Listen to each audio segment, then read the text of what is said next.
Wadau wa utamaduni na sanaa, sekta hii ina mchango mkubwa katika kukuza uchumi wetu, na tumeanza kuona washiriki wa sanaa na utamaduni wakinufaika kwa namna moja au nyingine, na kupitia manufaa hayo wameendelea pia kulinufaisha taifa hili kwa kuongeza uchumi wa taifa letu.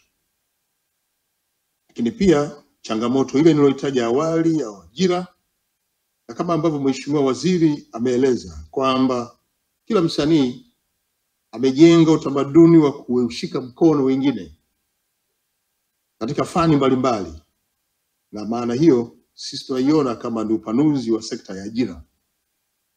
Leo tunaona msanii mmoja anakuwa na walinzi wawili, hiyo ni ajira.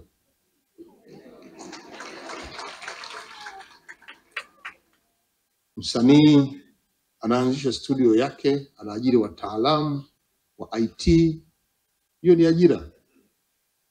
Siku hizi pigaji picha nao umechukua nafasi, kila msanii anawapiga picha wanaokimbia huku na huku, hiyo ni ajira.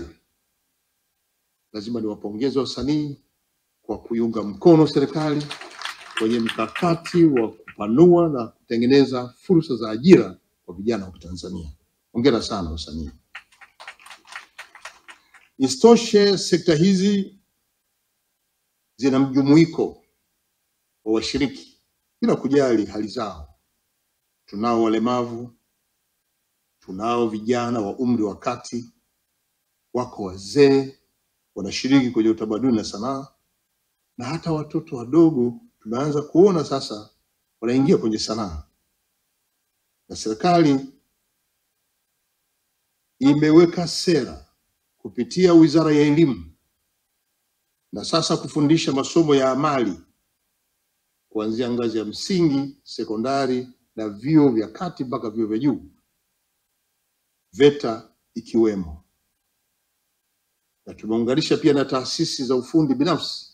Don Bosco inayo pia mtaala huo, nayo inafundisha pia fani ya utamaduni na sanaa. Wigo huu uliopanuliwa ni kutoa nafasi kwa kila yeyote aliyeamua kupata taaluma yoyote anayohitaji kwenye utamaduni na sanaa aweze kupata taaluma hiyo. Zaidi ya hayo, sekta hii inakuza ujasiriamali na biashara ndogo ndogo na zile biashara za kati. Nasi tumekuwa tukishuhudia wasanii wengi wakianzisha biashara, kuzirasimisha, lakini pia wameweka mifumo inayotambua na inayotambulika pia hata kwenye taasisi za fedha. Lengo ni kuweza kuzitumia kama dhamana katika kupata fedha kwenye mabenki na taasisi zote za fedha ili kupata mitaji za shughuli mbalimbali. Serikali imetoa mwongozo wa upatikanaji wa mitaji kwenye taasisi zote za fedha pamoja na mifuko inayosimamiwa na serikali, ikiwemo na mikopo iliyoko kwenye halmashauri za manispaa, majiji pamoja na halmashauri za wilaya na miji, ambazo zenyewe zina 10%, zenye 4% wanawake, 4% vijana na 2% walemavu. Yote hiyo nanyi mnaingia kwenye makundi hayo kupata mitaji. Ndugu wadau wa utamaduni na sanaa, sekta hii kwa mchango ambao tumeanza kuuona si tu kwa Tanzania na ulimwenguni kote. Wadau wa utamaduni na sanaa, licha ya kuwa na ukuaji mkubwa, shughuli za sanaa na burudani zilikuwa na mchango mdogo katika ukuaji wa pato, ndio ambalo nimetoa maelekezo kwa wizara.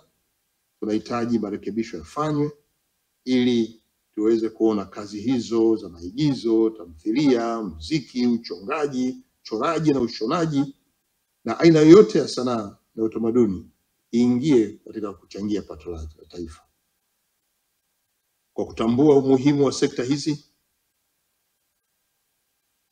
tumeamua kuongeza jitihada za kuhakikisha kwamba tunaendeleza sekta hii.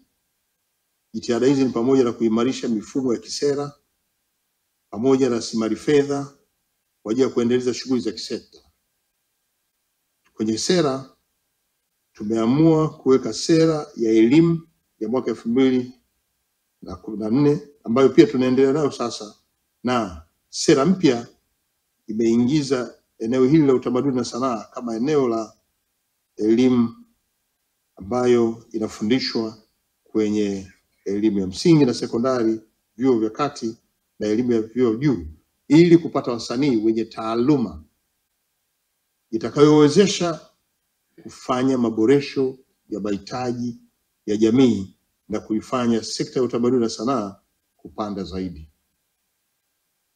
Kama mtakumbuka, serikali ilitunga sera ya utamaduni ya mwaka 1997. Kipengele cha 5 cha ibara ya 9 ya sera hiyo imebainisha kwamba jukumu la wananchi wenyewe ni kugharimia shughuli za utamaduni na watumiaji wa huduma hizo watakuwa wao na wadau wao, huku serikali ikiwa inaweka mpango wa kutambua maelekezo ya sera hii, lakini pia kuitungia sheria na kanuni na kuwa na utekelezaji wa pamoja.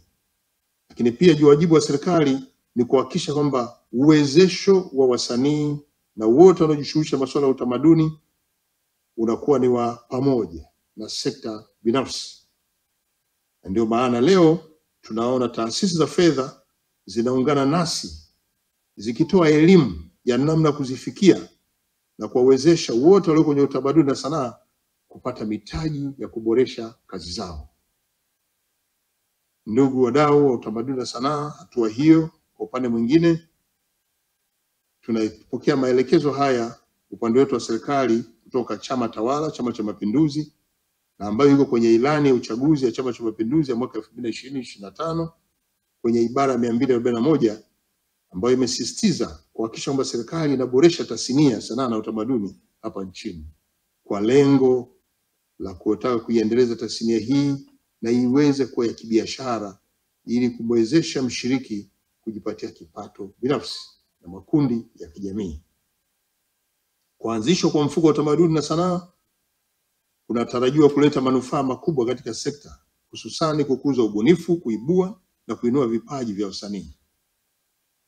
Nimefurahi leo kuona kwamba tayari mfuko umeimarika na una mtendaji mkuu, na nimeshuhudia wanufaika ambao pia leo wamepata tuzo.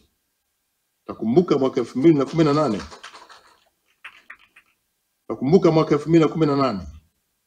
Rais wa awamu ya 5 Mheshimiwa Dr. John Pombe Magufuli alipochangia milioni 100, tulishuhudia mgogoro wa marais pale pale. Ziende wapi? Mgao utakuwaje? Nani signatory?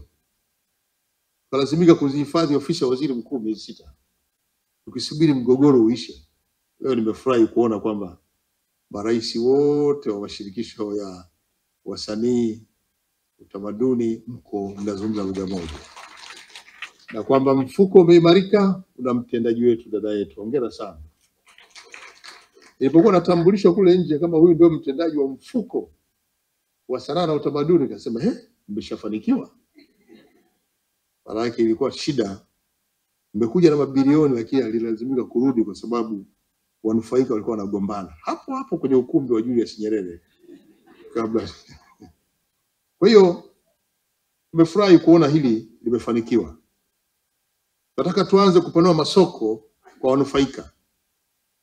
Nataka tubainishe fursa zenu za ndani na nje ya nchi ili mshiriki kamilifu. Nataka tuwapeleke kwenye maonyesho mbalimbali ya nje ya nchi na mkaweza kuingiza pia ndani fedha ya kigeni, na mapato mtakayopata yale ambayo yanaingia serikalini yakae kwenye mfuko wenu ili mfuko huu uendelee kuwanufaisha. Jukumu la kutunisha mfuko huu ni letu wasanii wenyewe, wana utamaduni wenyewe. Kwa kupitia mkutano huu, moja kati ya ajenda mnayotakiwa kuzungumza ni namna gani tumie njia ya kuweza kuboresha mapato yenu, ule mchango wenu na upandishe kiwango cha mfuko ili wanufaika nao pia wawe wengi zaidi. Haya ni yale ambayo tunatarajia kutoka kwenu kupitia kikao hiki. Hili la hapa nchini ni soko pekee Afrika Mashariki na Kati ambalo linaendelea kutoa huduma bora kwa kazi zinazofanywa na wanautamaduni na sanaa, Ingawa pia ni gharama nafuu, lakini pia imevutia wengi kuja hapa nchini.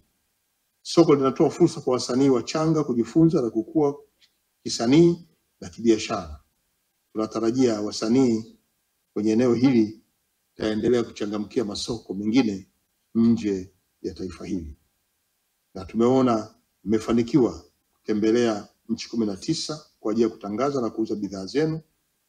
Na nchi ambazo tumeona mmeshazitembelea ikiwemo na Afrika Kusini, Burundi, lakini mmeenda pia mpaka China, Dubai, Italia, Kenya, Kongo, Madagascar. Watu mmeenda mpaka Marekani, tumeona huko mmevua na mashati mnatangaza kazi, kumbe ni usanii huo. Unaona kana Baba Levo. Ulikuwa pale. Lakini pia tumeenda mpaka Sudani Kusini. Hizi ni nchi ambazo tayari kazi za Tanzania zimeshakwenda. Ni wasihi tuendelee kuboresha kazi. Tuendelee kupanua masoko. Endeleeni kuwa wabunifu wa kazi, lakini tusipeleke nje. Tusikubali taifa letu lipotokee muziki mingi kutoka nchi fulani tu bila muziki yetu kwenda huko. Tusikubali filamu za nchi fulani tu zije hapa na sisi tupeleke huko. Watu wa filamu, pelekeni filamu zenu Uturuki, badala wao kuzileta hapa alafu tukawa tunaziangalia za kwao, na wao wakatafasiri Kituruki kazi zetu. Tunaweza, ili mradi tumeanza kwenye nchi hizi, sasa tuweke mkakati wa kupanua wigo. Kupitia kikao hiki, moja ya mjadala uwe huo. Ndugu wadau, naomba nihitimishe ili niwaache muendelee kujadili haya niliyosema. Na ninapokwenda kuhitimisha na maeneo machache hayo kwa msisitizo ili yafanyiwe kazi na kila ambaye ataguswa kwenye maagizo yangu. Moja, kwa wasanii wote, endeleeni kujitahidi kurasimisha shughuli zenu. Na urasimishaji huu ufanywe kwenye mamlaka husika. Nyie mko chini ya wizara, hapa wakurugenzi wote wako hapa. Baraza la michezo, baraza sanaa na wote mpaka wasajili na kila kitu. Msiondoke hapo ukiwa hujaelewa kitu. Tumewaleta hawa ili upate kujua kila kitu kwenye eneo lako. Na watendaji wetu muwe wa karibu katika kuwapokea na kuwasikiliza na kutatua changamoto zao. Nataka waelewe fani hii na waeleze na msaidie kutoa mwelekeo wa fani hii. Na mfanye hivyo bila kuwatoza nje ya tozo rasmi. Wasanii, wekeni kipaumbele cha kuwekeza mapato yanayotokana na kazi mnazozifanya.